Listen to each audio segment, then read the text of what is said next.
Bueno, hoy seguimos con paradigma funcional. ¿Qué no tiene que ver con paradigma funcional? Los grupos de TP, que van a ser de 4. Hoy a las 9 se va a abrir el formulario para que armen los grupos, porque el TP funcional va a estar la semana que viene, si no me acuerdo mal, ya para hacer. Pero no van a tener una semana, van a tener como 3,5, me parece, o algo así. Bueno, va a ser el grupo de 4 que también se va a mantener para el siguiente TP, que es el más grande, que sería el TP2. Estrictamente hoy también es la última clase de funcional, o sea, no vamos a ver más. Vamos a ver una clase para el TP, una partecita, más que nada para que sepan cómo crear un proyecto, para darles una mano, pero hoy ya termina todo lo que es funcional. Tipo, todos los ejercicios ya los deberían poder hacer. Hoy se va a abrir el formulario para que lo completen. Lo que les pedimos es que si alguien no envió el TP0, se preocupe por enviar el TP0, que vencía hoy, o ayer, ya no me acuerdo, antes de preocuparse por armar el grupo de TP. Porque para eso es el TP0. Entonces lo de función lambda no tiene nada que ver con esto. El cálculo lambda. Cálculo lambda. Tiene que ver, pero no son otros ejercicios. Sí. No van en el TP. No, el TP es solo de escala. Cálculo lambda es matemática. O sea, no van a programar por como 4 semanas, 2 semanas. Van a hacer las cuentas. Bien, lo que nos había quedó, nunca lo pusimos tan en, pero más sencillo. Lo que nos quedó de ayer, que no habíamos visto, cómo son las listas, eso sí lo habíamos charlado bastante. Pattern matching lo introducimos en la práctica. Sobre las guardas, lazy evaluation y currying. Así que ya vamos a eso. Las listas en escala list son muy usadas, de hecho las vamos a usar un montón. ¿Sí? En el paradigma funcional especialmente son muy usadas. Ya comentamos ayer que son listas enlazadas, ya explicamos ayer por qué. Tiene que ver con que los datos son inmutables. Entonces esto nos da un montón de ventajas. Obviamente no podemos acceder a un valor intermedio, ¿no? Hacer lo que estamos acostumbrados, que sería corchete 4 para acceder a la quinta posición. Esto no vamos a poder, obviamente, pero en general no nos importa tampoco, por los problemas que vamos a resolver con escalas. Igual que en Prolog, lo vimos ayer, está compuesta por un head, que de hecho se llama lista.head, les daba el head, y por el tail, que sería el red. O sea, todos los demás elementos, el último apunta a nil. ¿Sí? Avanzamos porque no, ya lo vimos ayer.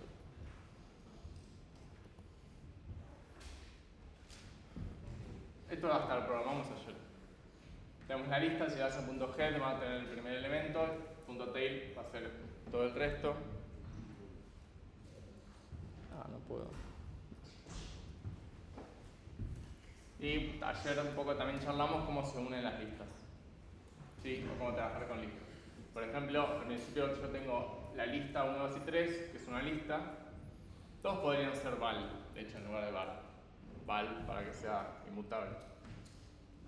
Esa misma lista la puedo crear uniendo elementos de la lista con dos puntos. ¿Sí? También puedo hacer elementos con otras listas. Fíjense que se puede jugar con los paréntesis, da exactamente lo mismo. ¿Sí? Y también se puede hacer al revés, que es lo que hicimos ayer y lo que vamos a hacer en pattern matching. Ustedes pueden hacer XS, y esto es el head y esto es el tail, y así como agarran el primer elemento de la lista, que es lo que hacemos en pattern matching. Entonces muchas veces ustedes separan pattern matching la lista de esta forma para laburar solo con el head, que esto está bien. Estos son nombres que les pongo yo, o sea, les pueden poner Pepe y Roberto y es lo mismo, ¿no? O sea, lo que lee escala es algo, dos puntos, algo, entonces es una lista, head y tail, ¿no? Ese es anecdótico. Lo que ustedes no pueden hacer bajo ningún concepto es intentar armar una lista así. Esto siendo una lista, esto siendo un elemento. ¿Sí? El inverso, es decir, bueno, voy a insertar al final, no es así. De hecho, no se puede, esto es inválido. ¿Sí? Porque esto es inmutable. Hacer esto es sencillo, esto no es sencillo. La lista es enlazada. Hacer esto es trivial. Es agarrar este elemento y decir el siguiente es este, ya está. Esto no es trivial. Esto está mal. ¿Sí? Está conceptualmente mal. Bueno, yo lista enlazada. No es un tema de sintaxis. No es lo mismo. Bueno, esta forma nunca la había visto. En las diapositivas, digo, en la vida real nunca lo. Es bastante más legible y fácil de entender esta que esta. No.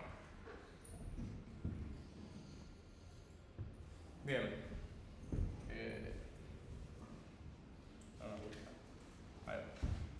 Bueno, entonces, cada vez que concatenamos un elemento se crea una nueva, porque todo es inmutable, ¿sí?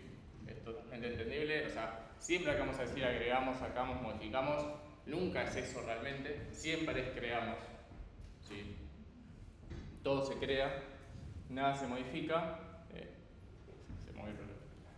e internamente eso, como son inmutables, se usan las referencias como habíamos charlado ayer. Se aprovecha que los valores son inmutables, no van a cambiar. Entonces la lista no es más que punteros, tipo al inicio y al final de la lista. Y eso es todo. ¿Sí? Por ejemplo, cuando yo tengo una lista primeros y tengo segundos, al hacer esto estoy concatenando listas. ¿Sí? Estos elementos, el 0, 1 y 2, son los mismos que los de la lista inicial. Cuando digo los mismos, son literalmente los mismos, la misma dirección de memoria. No me refiero a que son 0, 1 y 2. Son literalmente los mismos, lo mismo que 3, 4 y 5. Cuando se crearon ahí, se crearon cada uno en una dirección de memoria diferente, contiguo posiblemente, y cuando se hizo esta lista nueva, siguen siendo los mismos elementos, las mismas direcciones de memoria. Lo único que se creó acá son referencias nuevas. ¿Sí? O sea, lo que sería la estructura interna de la lista. Se habrán creado conexiones que le faltaban, qué sé yo, que es parte de la lista, y por la conexión está acá seguramente, que empieza acá, que termina acá y ya está. Y es súper eficiente. Estamos bien con las listas. Ya lo habías visto bastante.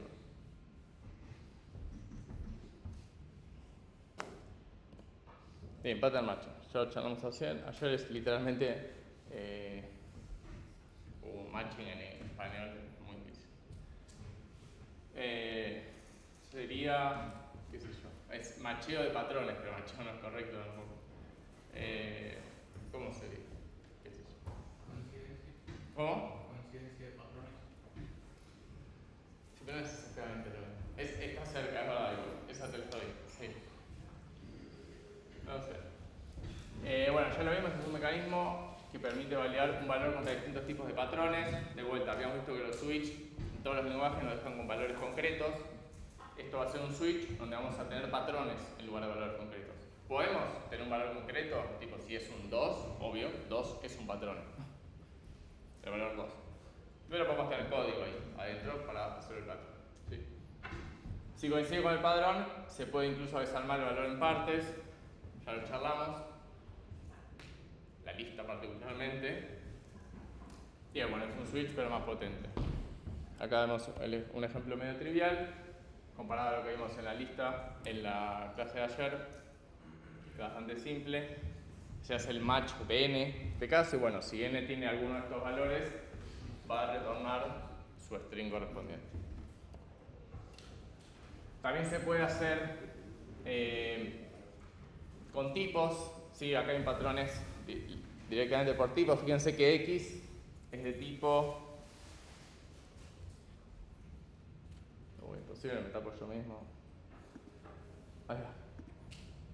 Ahí va. Fíjense que x es de tipo any, o sea, puede ser de cualquier valor, entonces el match es con el tipo. Dice, por ejemplo, si y en el caso de que sea un integer, si machea con este patrón, o sea, x machea con este patrón, que es, crea una variable i que es de tipo integer, entonces bueno, imprimo esto. Lo mismo con string y lo mismo con boolean. Fíjense que no está preguntando si x es boolean, está fijándose si machea con este patrón, que el patrón es todo esto. Es tipo machea con i, que es de tipo integer. Tipo macheas, sí, entonces bueno, entra ahí. Si no, tiene otro. Para que hagan otro tipo de patrón. Y después podemos tener por estructura, que quizás es el más común, que es el que vimos ayer. esto lo que hace es se fija la estructura de una lista. Entonces, se fija el primer caso de la lista que lo recibe por parámetro, ¿no? Si la lista machea con nil, entonces es una lista vacía. Si la puede separar en un elemento y el resto, que es este el caso, pero XS es nil, o sea que era un solo elemento, bueno, es una lista de un solo elemento. En cambio, si la puedo separar en X y XS, igual que first y second, o sea, ahora igual está ahí, ¿para qué lo voy a escribir? Si lo puedo separar entre un elemento, otro elemento y nil, entonces tendrá dos elementos. Bueno, y si lo puedo separar entre first y tail, o sea, un elemento y otra cosa, entonces tiene más. Fíjense que el orden de esto es muy importante, porque si ustedes cambian el orden, ponen este arriba de este, nunca va a entrar en este. Porque cuando tiene dos elementos, acá también machea. No es que es falso esto es verdadero. Solo que entra acá porque está primero. Si ustedes lo movemos esto para arriba, este ya engloba este. ¿Sí? Es importante, este no tanto, pero empezar con el caso nil, o que sea el caso base, depende de cómo programen, obvio, ¿no? Pero es muy común, porque lo que yo no puedo hacer es esto de nil. Puedo hacer esto de listas. Cuando la lista tiene un solo elemento, esto es válido, o sea, elemento nil. Si es nil, esto es inválido y lo voy a explotar. No. O sea, no puedo separar nil.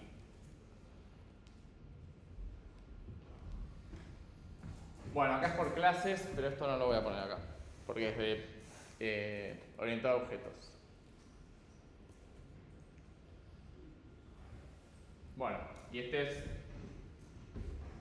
el ejemplo que vimos ayer. ¿Para qué era este ejemplo? ¿Recuerdan? Para sumar, bien. ¿Y en qué concepto vimos este ejemplo? Recursión. ¿Este qué tipo de recursión es? Que igual, o sea, lo vimos ayer, ¿no? Y es el mismo ejemplo. ¿Cuál era?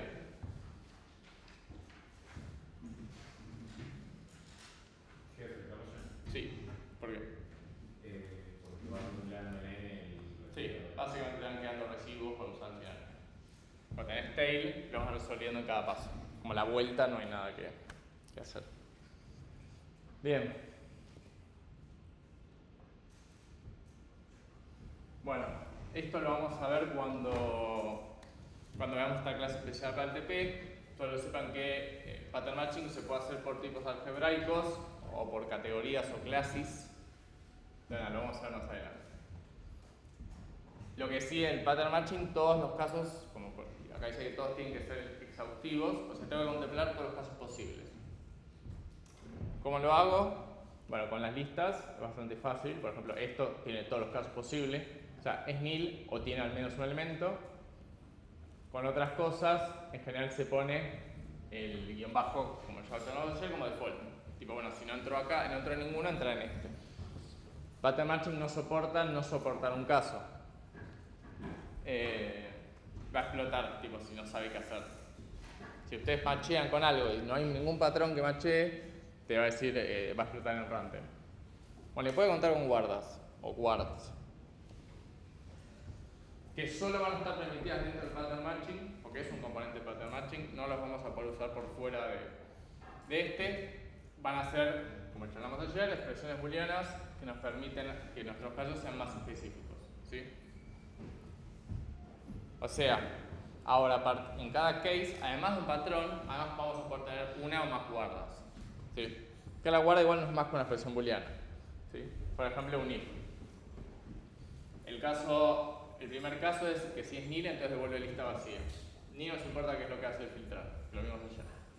El segundo caso es, si lo puedes separar en x y xs, el patrón, y f de x es verdadero, no sabemos ni qué es f de x, pero no importa, fíjense que pueden poner código ahí, entonces va a entrar en ese case.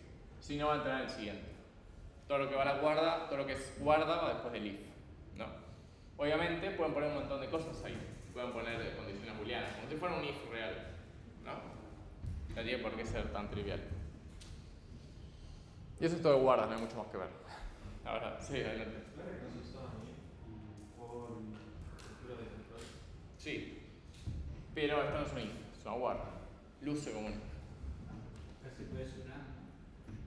Si querés poner fx y algo más, puedes poner un AND. Si Claro, el if ese caso se está comportando como un AND que tiene que cumplir el case y después o sea, conceptualmente, o qué sé yo, prácticamente sí. Ahora en realidad es algo diferente, pero sí. O sea, sí, todas las condiciones. O sea, si vos querés olvidarte de todo y decir, se tiene que cumplir todo esto, o sea, esto y esto, sí. Sí, claro que sí. ¿Qué es lo que pasa? Técnicamente esto es un patrón y esto es una guarda. Pero sí, tienen que cumplir los dos. Es el único lugar donde van a poder usar lo más parecido a una estructura de control. Igual. El resto no se va a poder usar. Como dije ayer, si queremos ser 100% puros, o sea, hacer programación funcional 100% pura, el guard le saca un poco de funcional. Deberíamos buscarle otra forma, otra manera. Que las hay, de hecho, lo pueden hacer de otra forma. Pero nada, se los permitimos. Y bueno, para hacer las cosas un poco más simples. Bueno, el tema del concepto de laziness. Ahora sí, ya terminamos.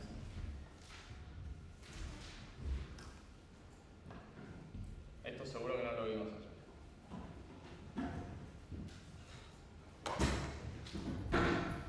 Bien. Laziness es un concepto que muchas veces está en la mayoría de los lenguajes, de hecho, ¿sí? Que es retrasar la evaluación de la expresión hasta que sea realmente necesario. ¿Sí? Por ejemplo, en la gran mayoría de los lenguajes, si yo tengo este tipo de cosas, condición 1 AND condición 2, esta se va a ejecutar solamente si está verdadera, ¿no? Si en general se ejecuta de izquierda a derecha. Entonces muchas veces de hecho les dice, es como una optimización. Digo, si quieren poner condiciones, pongan como la que puede ser falsa primero para no perder el tiempo con las otras. Todos los lenguajes, incluido Scala, si fx es falso, ni sigue porque ya se da cuenta que no es. ¿Sí? Lo mismo con el OR, pero al revés sería. Si este da falso, bueno, entonces sí continúa. Pero si este da verdadero, ya está, toda la expresión va a ser verdadera. Entonces no necesita. Ese es como el concepto de laziness, ¿no? Tipo, retrasar podría llamarse optimización más que lazy. Lazy significa vago, ¿no? En inglés. Pero es retrasar la ejecución hasta que sea realmente necesario. Bueno. En Scala nosotros pueden tener por ejemplo la función, la estamos creando nosotros, ¿no? Infinito que recibe un entero y lo que hace, no recibe nada, devuelve un entero y lo que hace es uno más un llamado recursivo. ¿Sí? Obviamente esa función está toda rota, o sea, no termina nunca, porque no hay un caso base, o sea, solo se vuelve a llamar una y otra vez. ¿Sí? Y después tenemos la función duplicar primero, que recibe x e y, o sea, dos enteros, y suma x más x. O sea, duplicar primero, literalmente. O sea, la y no la usa. Y llamamos duplicar primero 1 infinito. Que esto es totalmente válido, porque infinito es una función que retorna un entero, según la firma. Entonces, listo, resuelve infinito. Esto obviamente explota por todos lados. ¿Sí? Porque cuando se llama infinito va a dar recursión infinita. De hecho, acá está como el Stack Overflow que les va a dar. ¿Sí? Esta forma de recibir los parámetros que tiene Scala, que es la más conocida, la que usaban hasta ahora, se llama call by value. ¿Sí? Que es esto, es la forma de default. No es lazy, ¿sí? O sea, tiene una evaluación estricta. Lo que significa que los parámetros se evalúan al momento de ser llamada la función. Si está o no está, si cumple o no cumple, por más que se usen o no. En este caso esto explota. Estamos seguros que explota. ¿Sí? Porque tiene que resolver y, por decirlo de otra forma, antes de ejecutarse. En cambio, si nos movemos a una forma más lazy, ¿sí? Que vamos a decir que se llama call by name, ahora y no la va a evaluar hasta que realmente la necesite. Entonces, esto no explota. ¿Por qué? Porque duplicar primero no usa y. Entonces, esto es un ejemplo, ¿no? No usa y. Entonces, nunca se va a llamar infinito, porque nunca lo va a evaluar, porque no lo necesita, porque es lazy, no es vago. Entonces, esto sí va a terminar. ¿Sí? Acá dice que se evalúa el valor del parámetro cuando se usa y si no se usa no se evalúa. Pero si se usa, se evalúa cada vez que se usa. Entonces tenemos estas dos formas.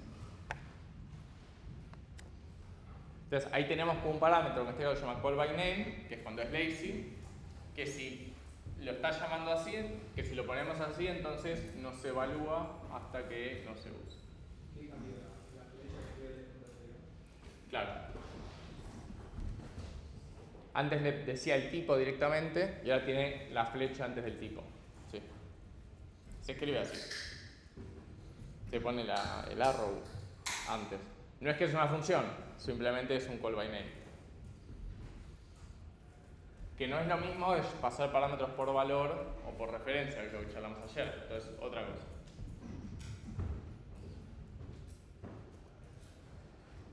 Por otro lado, ¿sí? Nosotros vimos recién parámetros lazy de call by name. ¿Sí? Podemos tener variables lazy también. ¿Sí? ¿Qué significa? Variables que no se resuelven, no toman valor hasta que se las utilice. Por ejemplo, en este caso, la variable inf, bueno, que es var o val, da lo mismo, le pusimos el lazy adelante. Entonces, infinito no se va a llamar hasta que inf no se necesite. Si yo inf no la uso, no la llamo al resto del código, no se va a ejecutar nunca infinito, esto tampoco explota. ¿Sí? Y es lo mismo. O sea, lo que cambia con los parámetros es que los parámetros se evalúan múltiples veces cada vez que se utiliza. En este caso, la variable solo una vez. Queda callada. O sea, ya queda guardada y no necesitamos calcular más. Entonces tenemos parámetros lazy, tenemos variables lazy. Todo, no es que en sí son lazy, sino el contenido no lo conocemos hasta que no lo llamamos.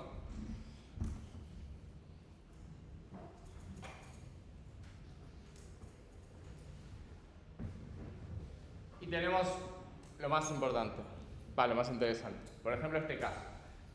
Supongamos que tenemos Fibonacci, que aunque no lo crean, así se escribe una serie de Fibonacci en escala. Es un poco compleja, no la vamos a explicar porque no es el punto.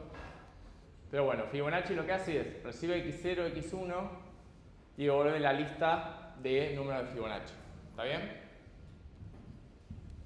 O sea, recibe los dos iniciales, sería. Tiene para el primer caso 0 y 1, ustedes no deberían pasarle nada inicialmente, si no va a dar cualquier cosa. Y lo que hace es hace un match con esos dos números. Dice que si con x0 y x1. Si machea con que son 0 y 1, entonces armate una lista con 0, 1 y el Fibonacci de 1 y 1. Si no eran 0, 1, agárrate x0 y x1 y hacete la suma de x0 con x1 y concatenarlo con el resto de la serie de Fibonacci. La serie de Fibonacci era algo del estilo, tipo, se suma como siempre el anterior, ¿no? O sea, arranca así, tipo, estos dos dan 2, 3, 5, 8, ¿vale? Se van sumando. No es importante que entiendan el código en sí, sino que simplemente esto devuelve toda la solución de Fibonacci. Una lista con toda la solución de Fibonacci. Bueno, ese es el punto. Nosotros hacemos lazy val de Fibo. Fibo es mi función, mi variable lazy, que no la necesito, que no va a tomar valor hasta que la necesite. Llamo a Fibonacci para tener la lista y llamo al head.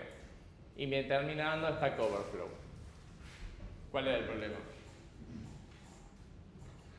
¿Por qué no termina? Si yo solo pedí el head, ¿por qué no terminó el head? Si la variable era lazy. Pero si la variable era lazy. Claro. Está perfecto. La variable es lazy, joya. Ahora cuando la llamo, pido el head. No es que se da cuenta y dice, me pidió solo el head de esta lista. Voy a calcular solo el primero, no necesito el resto. Eso no lo sabe. Me dice, ¿necesitas esa variable? Joya, se la voy a resolver. Se la resuelve y no termina nunca. Para esto tenemos el concepto, que nos gusta mucho, que es una lazy list. Que básicamente es un tipo de dato nuevo. Se comporta muy parecido a una lista. Fíjense que antes devolvía una lista de enteros, ahora devuelve una lazy list. Que lo que hace es, bueno, internamente, lo que hace son todos los parámetros van a ser call by name y van a ser lazy. ¿Qué significa esto? Lo que le tenemos que decir, bueno, y cambiaron los operadores, ¿no? Fíjense que los operadores son diferentes. Más allá de cómo se escribe, el algoritmo es el mismo, solamente que las lazy list lo que hacemos es, tenemos que decirles cómo se completan los elementos, ¿sí?, en cada posición, pero esos elementos van a ser lazy, por decirlo de alguna forma. Entonces, no es que cuando yo llame esa función y voy a generar esa lista lazy, voy a tener todos los elementos. Inicialmente no voy a tener ningún elemento. Cuando llamen al head, va a decir, che, ¿tengo el head de la lista? No, porque está vacía. Bueno, pero me dijeron cómo llenarlo. Entonces llena el head. Cuando me hacen tail head, que sería el primero, segundo, tercero, el cuarto elemento, ¿sí?, va a resolver la lista hasta el cuarto elemento. O sea, va a ir completando la lazy list a medida que lo necesite porque es lazy. Si yo necesito el segundo después, ya lo tiene calculado, lo sabe resolver. ¿Sí? ¿Y si llamo dos veces al head, uno detrás del otro, lo calcula dos veces? No, una vez que ya calcula los elementos de cada posición, ya los guarda. Va en orden, ¿no? Obviamente, pero sí. Puede llamar varias veces y es lo mismo, no los va a recalcular, tipo los va a callar, pero va resolviendo a medida que necesitas. Entonces, esto es algo súper poderoso, porque de repente tienen guardado en una variable algo infinito, potencialmente infinito, ¿no? Porque potencialmente podrá tener todas las soluciones de Fibonacci, no lo va a tener porque su computadora no es infinita, no la de nadie, pero potencialmente pueden trabajar como que fuera infinita, que es una lazy list. Entonces tenemos parámetros lazy, variables lazy, bueno, tiene un tipo de dato lazy, que no se calcula hasta que no se necesita. Que esto básicamente nos sirve para poder tener listas infinitas. Que bueno, no es que son infinitas, son potencialmente infinitas. Una vez lo tomamos tipo la primera fecha de final. Así tal cual. Sí. Todos los elementos de la lista esa eran lazy. Sí. Sí, todos. Lo único que le decimos es en la función que genera la lazy list, cómo se llenaría. O sea, le indicamos con ese código, después pueden jugar con otras lazy list, cómo tienen que ir completando los elementos. O sea, cuando le llegue el momento de obtener el tercero, cómo se obtiene el tercero. Básicamente es así. Va a ser el match, nada más. Si está en el primer caso, va a entrar acá, y si no, voy a ir resolviendo esto. Obviamente se aprovecha, ustedes podrían hacerlo de otra forma, de hecho también lo tomamos. Nada, que ustedes no pueden acceder al décimo elemento de la nada. Tienen que hacer tipo tail, head. O sea, tail para. Por si eso no queda claro. O sea, cuando ustedes hacen la lista .tail, es esto. Cuando vuelven a hacerle .tail a eso, es esto. Cuando le vuelven a hacer tail, es esto. Y head de esto, es esto. Por si no había quedado claro. Entonces nada, la operación tipo va avanzando. Una vez preguntamos tipo, como dar una función que retorne toda la solución de Fibonacci, y muchos no entendían como toda, si es infinita. Así. Por eso lo veo. Bien, ¿cómo estamos? Muy bien. ¿Cuánto queda? Bien, vamos con Curring, que es el anteúltimo tema de ayer, que estaba en la listita, seguro nadie se acuerda, que estaba en la lista de los conceptos de función. Curring es bastante simple, como todas las cosas, vieron que muchas veces tenemos nombres complejos, pero en realidad no es muy difícil. No es más que tomar una función que tiene que tener más de un argumento, si no, no tiene tanta onda el curring, ¿sí? Y fijar una cantidad de argumentos dada. Generando una instancia parcialmente aplicada de dicha función. ¿Sí? Esto lo hicieron en análisis 2, es bastante más simple de lo que está ahí. Pero básicamente ustedes cuando tenían en análisis 2, cuando tenían una df de xy, no sé, que tenía una definición, que ustedes fijan un argumento, qué sé yo, 3y, van a poner donde dice x, van a poner 3 y la función va a ser diferente. ¿No? Es una aplicación parcial. ¿Sí? Entonces curring no es más que esto, agarrar una función que tenga más de un argumento. Por eso con uno solo se puede, pero esto bueno, no tiene tanta onda. O sea, si fuera f de x y fijan el parámetro, ya no es una aplicación parcial, es la aplicación. ¿No? Y pueden fijar n de esos argumentos. ¿Sí? Y eso es una aplicación parcial. Y se escribe, que es matemáticamente correcto, así. ¿Sí? Ahora, ¿para qué? ¿Cuál es la aplicación parcial? ¿Para qué nos sirve esto? Bueno, las funciones pasan a ser más reducidas, ¿sí? Y específicas, porque resuelvo uno de los parámetros antes de resolver el resto. ¿Sí? Esto puede ser un poquito más complejo de entender. Voy a seguir y después vamos a hacer un ejemplo.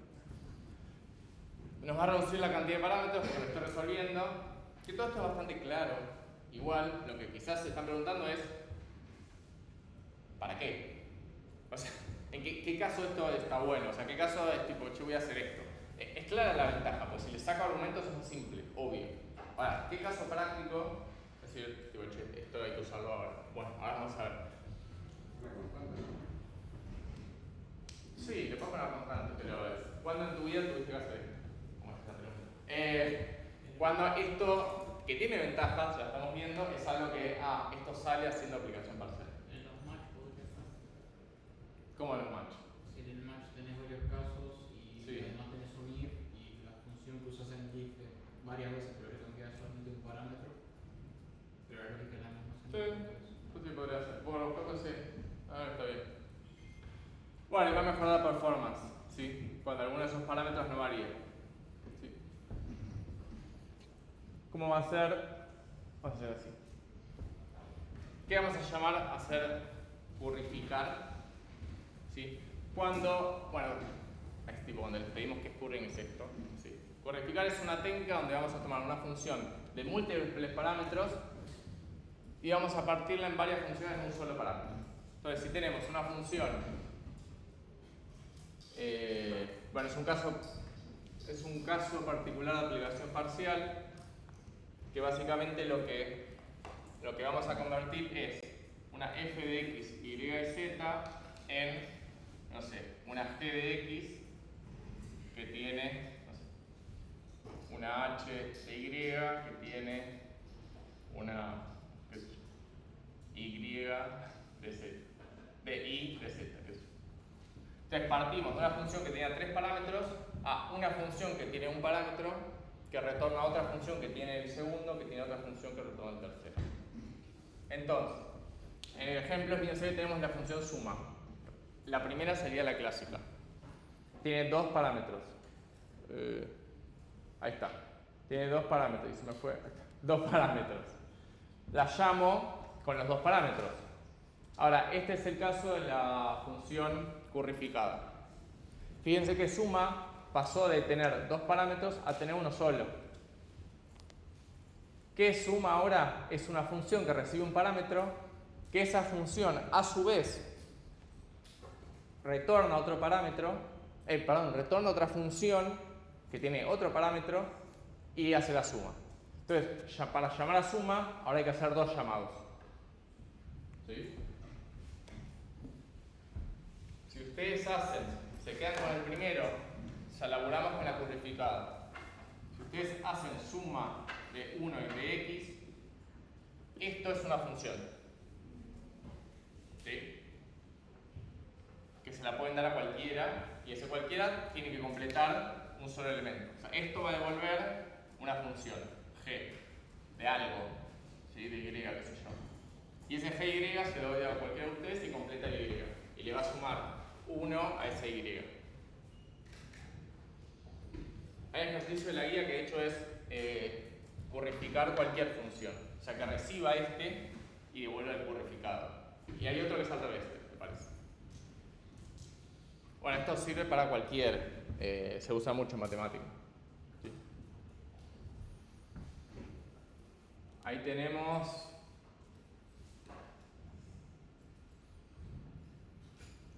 Bueno, tenemos el curring arriba, que es lo que vimos recién, y Scala tiene una forma de que básicamente si ustedes quieren tener una función currificada, pero no quieren escribir todo lo que está arriba, ¿sí? Ustedes no quieren escribir todo esto, Scala les da algo que se llama Multiple Parameter List, que es, bueno, escribíla como antes, o sea, poné def suma y tenés tu función, y poné entre paréntesis cada parámetro. Entonces así te la currifica. Entonces el llamado es la misma forma, es como la sintaxis.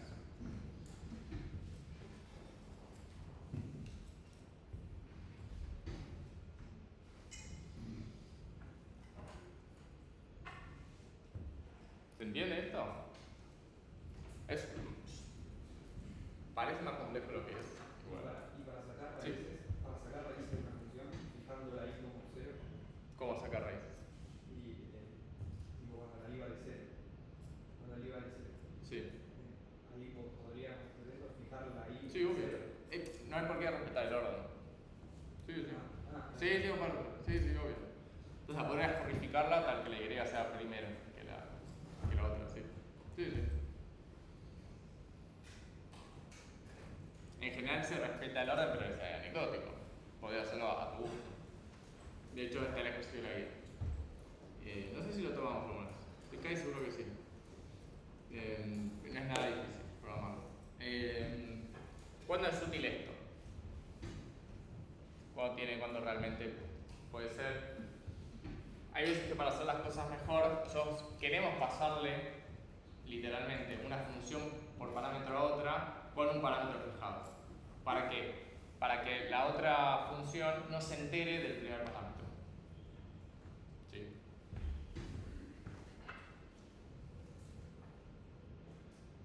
Te pasa el ejemplo es muy tonto, ¿no? Pues supongamos que la otra función, con la suma es malísimo. Hay algunas ocasiones, no son tantas en la vida, es verdad, voy a ser honesto, pero donde sí, en general cuando nosotros queremos aprovecharnos de que podemos pasar funciones de un lado a otro, muchas veces nos pasa que en la que tiene que llamar a la función no conoce todos los parámetros, conoce algunos. Entonces se los paso yo antes, se los fijo y le paso nada más una función que requiere que complete el resto, que sería currificar. El curring así puro, que sería tengo n parámetros en una función y paso a tener una función que retorna otra función y así n veces, no es tan común, o sea, de vuelta. Digo que es puro porque es tipo una función que una función que otra. La aplicación parcial, más general, sí. ¿Qué es esto?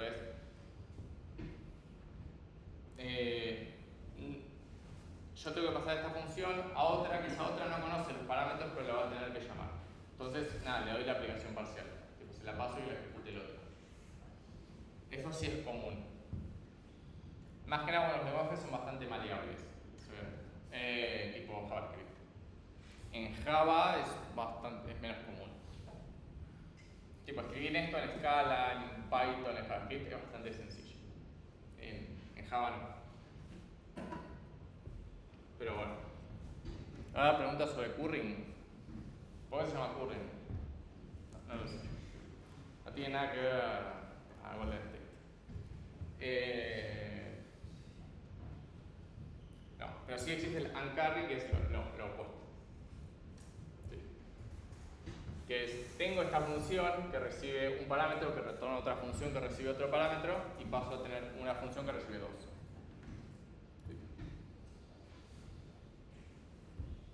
Bien, ¿alguna pregunta de todo esto?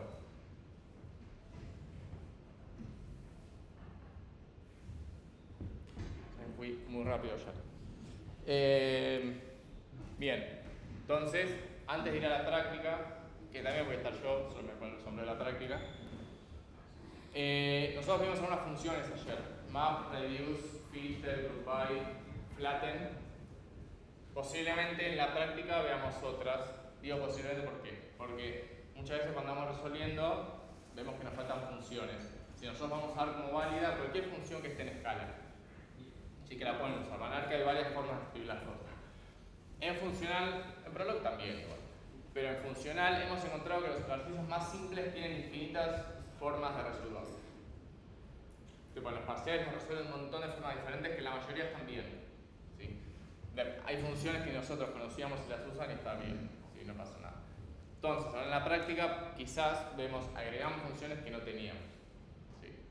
¿Qué pasa? Ustedes tienen que saber cuando van a hacer los ejercicios, tienen que tener como la caja de herramientas. Tipo, tienen que saber que tienen el map, el filter, el group by, el flatten, el reduce, qué sé yo, el split, el join, que lo vimos ayer, no lo asumimos.